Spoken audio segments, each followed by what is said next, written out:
Et si je te disais qu'une femme avait transformé son corps de la tête aux pieds juste pour qu'enfin, on la remarque? Pas pour survivre à une maladie, pas pour se soigner, mais simplement pour exister dans les yeux des autres. Elle s'appelait Leïla. Leïla avait 27 ans et vivait à Dakar, dans un appartement au dernier étage d'un immeuble moderne, avec vue sur la mer. Aux yeux des autres, sa vie semblait tranquille. Un petit emploi administratif, une famille aimante, quelques amis fidèles. Mais derrière cette façade se cachait un vide qu'elle n'osait pas nommer. Depuis l'adolescence, elle se sentait invisible. Même dans les moments où elle se préparait pendant des heures, où elle enfilait sa plus belle robe et posait du rouge à lèvres rouge vif, il lui semblait que le monde ne la voyait pas. Elle avait cette impression étrange d'être une silhouette floue dans un décor, une ombre qui passait sans jamais retenir l'attention. Et puis, il y avait Maya. Maya, sa meilleure amie depuis le lycée. Maya, avec ses cheveux toujours parfaitement coiffés, sa démarche assurée, son sourire éclatant qui semblait magnétique. Quand elles sortaient ensemble, tous les regards convergeaient vers elle, comme si elle portait une lumière invisible autour d'elle. Les hommes la dévoraient des yeux, les femmes la détaillaient avec une pointe de jalousie, et Maya, habituée, répondait avec ce mélange de douceur et de confiance qui la rendait encore plus irrésistible. Un soir de début d'été, Leïla et Maya étaient assises à la terrasse d'un petit restaurant au bord de l'eau. La brise salée caressait leurs cheveux, les lumières des bateaux clignotaient au loin. C'était censé être une soirée détendue, juste deux amis qui rient et partagent des anecdotes. Mais Leïla, elle, n'arrivait pas à se détacher d'une scène répétitive. Tous les hommes qui passaient, qu'ils soient seuls, en couple ou entre amis, trouvaient le moyen de poser les yeux sur Maya. Certains ralentissaient pour la regarder plus longtemps, d'autres lui souriaient ou tentaient un mot. Et elle? Rien. Pas un regard. Pas même un sourire poli. Un silence s'installa, et Leïla, les doigts crispés autour de son verre, finit par poser la question qui lui brûlait les lèvres depuis longtemps. Maya, comment tu fais? C'est quoi ton secret?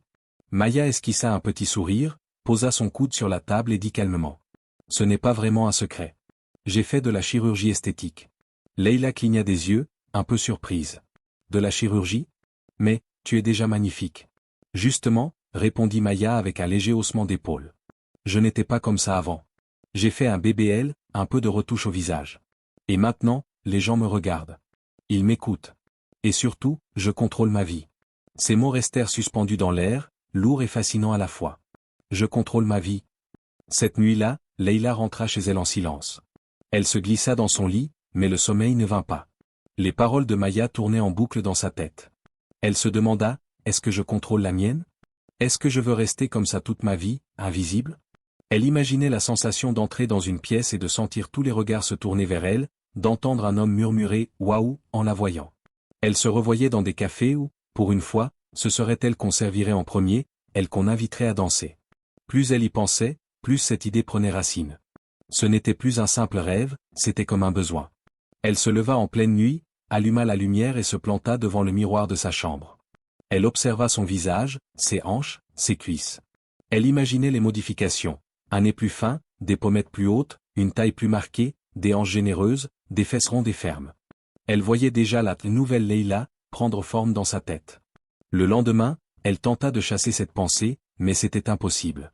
Chaque fois qu'elle croisait Maya, chaque fois qu'elle voyait comment le monde réagissait à elle, la petite voix revenait.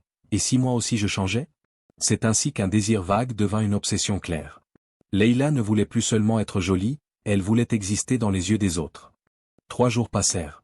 Leïla essayait de se concentrer sur son travail, mais ses pensées revenaient toujours au même endroit. Ce moment sur la terrasse, le sourire confiant de Maya, et ces mots qui résonnaient comme une promesse, « Je contrôle ma vie ». Ce mercredi-là, en rentrant du bureau, elle flânait dans une rue commerçante. Ses pas la guidèrent presque machinalement vers un quartier plus chic, qu'elle n'avait pas l'habitude de fréquenter. Là, entre une bijouterie étincelante et un café minimaliste, se dressait une façade immaculée, clarté esthétique clinique privée. Derrière les vitres teintées, on distinguait un hall blanc, lumineux, presque irréel. Leïla s'arrêta net. Son cœur battait plus vite. Elle resta quelques secondes à fixer l'entrée, comme si le simple fait de franchir la porte allait sceller son destin. Puis, sans vraiment réfléchir, elle avança. À l'intérieur, tout était blanc et or, avec une odeur légère de vanille et d'alcool médical. Une réceptionniste, sourire parfait, se leva pour l'accueillir. « Bonjour, comment puis-je vous aider ?»« Je veux changer », répondit Leïla d'une voix à peine audible. La jeune femme hocha la tête, comme si elle entendait cette phrase plusieurs fois par jour. Elle l'invita à s'asseoir dans un fauteuil moelleux, puis lui apporta un formulaire à remplir. Quelques minutes plus tard, un homme entra. Grand, la cinquantaine, lunettes fines, charisme et calme. C'était le chirurgien. Il s'assit face à elle et demanda. « Alors, dites-moi, qu'aimeriez-vous changer ?» Leïla baissa les yeux, hésita, puis se lança. « Je veux qu'on me voie. Je veux être belle. Je veux que, quand je marche dans la rue, les gens me remarquent. » Le médecin ne sourit pas. Il hocha lentement la tête. « Je comprends. Nous pouvons améliorer votre silhouette, vos traits. Un BBL pour la forme, quelques ajustements au visage. Mais écoutez-moi bien, mademoiselle, la beauté extérieure ne sert à rien si vous ne soignez pas ce qui vous blesse à l'intérieur. » Ces mots glissèrent sur elle. Elle avait déjà pris sa décision. La date fut fixée pour une semaine plus tard. Entre-temps, elle dut passer une série de tests médicaux, rencontrer un psychologue de la clinique, signer des documents expliquant les risques. Chaque rendez-vous la rapprochait du moment fatidique. La veille de l'opération, elle resta enfermée dans sa chambre. Allongée sur son lit, elle fixait le plafond, se demandant si elle faisait une erreur. La peur montait, mais elle s'accompagnait d'une excitation presque euphorique. C'est un saut dans le vide, pensa-t-elle, mais peut-être que de l'autre côté, il y a la vie que j'ai toujours voulu. Le matin venu, elle arriva tôt à la clinique. On lui remit une blouse chirurgicale d'un blanc éclatant. Dans la salle d'attente, tout était silencieux, presque trop. Une infirmière finit par l'appeler. C'est l'heure. La pièce d'opération était froide, baignée d'une lumière crue. Le chirurgien, ganté, la rassura. Tout va bien se passer. Respirez profondément. Une odeur douceâtre d'anesthésie envahit ses narines. Ses paupières devinrent lourdes. Juste avant que le noir complet ne l'engloutisse, elle eut une dernière pensée. Je vais enfin devenir celle que j'ai toujours rêvé d'être. Les premiers jours après l'opération furent éprouvants. Leïla ne pouvait pas marcher, dormait sur le ventre, et chaque mouvement envoyait une vague de douleur dans tout son corps. Son visage était gonflé, ses hanches bandées, ses jambes lourdes comme du plomb. Pourtant, derrière la souffrance, elle distinguait déjà le changement, une taille plus fine, des fesses galbées, un nez légèrement affiné. 3 semaines plus tard, elle osa enfin sortir. Elle marcha lentement dans les rues, encore raide, mais la tête haute. Et, pour la première fois, elle sentit les regards se poser sur elle. Les hommes ralentissaient leurs pas pour la dévisager.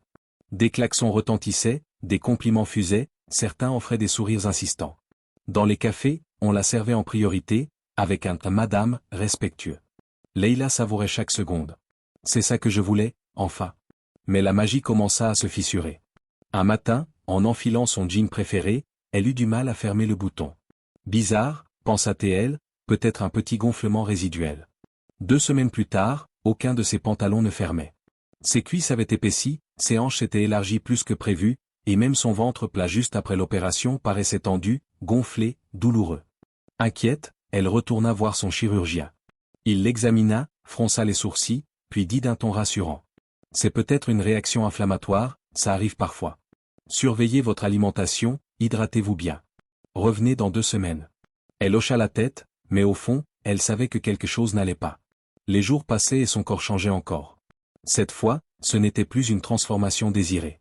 Ses bras devenaient lourds, ses jambes gonflaient au point de lui donner l'impression de marcher avec des poids attachés. Ses fesses, autrefois fermes et remontées, s'élargissaient de manière disproportionnée. Dans le miroir, son reflet devenait étranger. Son visage aussi se modifiait, ses joues gonflaient, des taches sombres apparaissaient sous ses yeux, et sa peau brillait anormalement. Et les regards, ils avaient changé. Avant, on l'admirait. Maintenant, on l'observait avec curiosité ou malaise, puis on détournait les yeux. Certains murmuraient derrière son dos.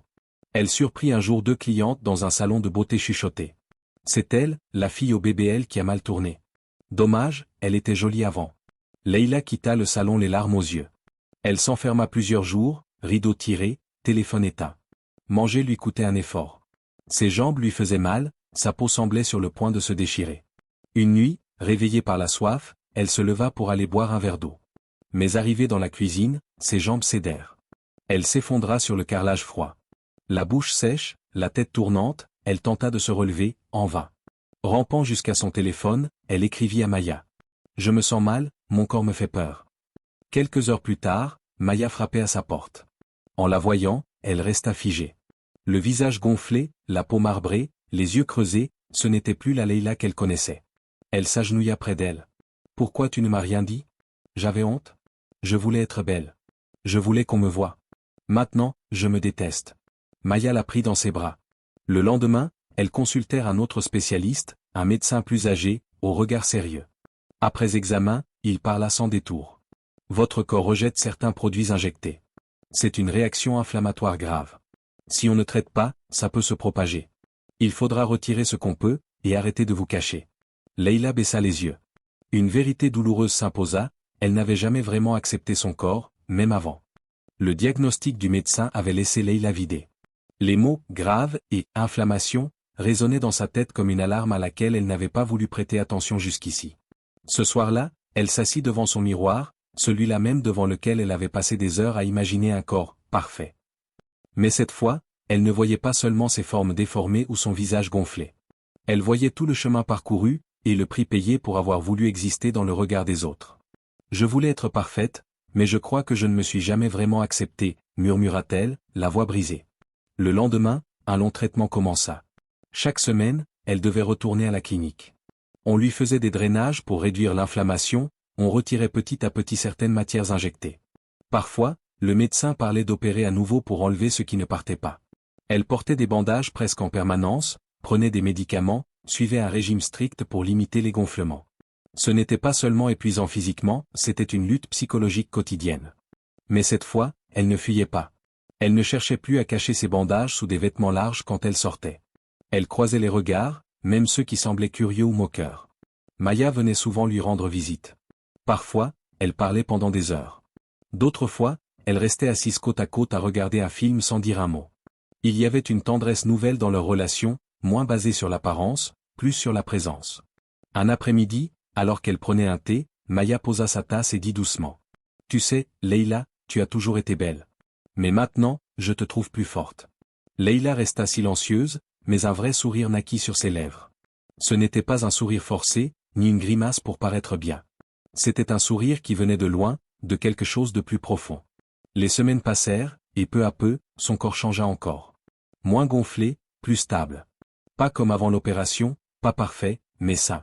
Elle réapprit à marcher sans douleur, à s'habiller sans se cacher. Elle ne passait plus des heures à se maquiller pour se sentir présentable. Un matin, elle décida de sortir seule.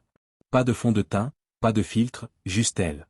Elle entra dans un petit café et s'installa à une table près de la fenêtre. Quelques minutes plus tard, un homme d'allure simple s'approcha. « Bonjour, est-ce que je peux m'asseoir ici ?» Elle leva les yeux. Il ne fixait pas ses hanches, ni son visage, ni aucune partie de son corps de manière insistante. Il la regardait, elle. « Oui, bien sûr, » répondit-elle avec un léger sourire. Ce soir-là, en rentrant, elle s'assit encore une fois devant son miroir. Mais ce qu'elle vit n'avait plus rien à voir avec l'image obsédante d'un corps parfait. Sa peau n'était pas lisse, ses traits n'étaient pas sculptés, mais ses yeux brillaient d'une vérité nouvelle. « J'ai voulu être belle pour les autres, mais aujourd'hui, je veux juste être bien avec moi-même. » Et pour la première fois depuis des années, Leïla réalisa qu'elle n'avait plus besoin d'être regardée pour exister.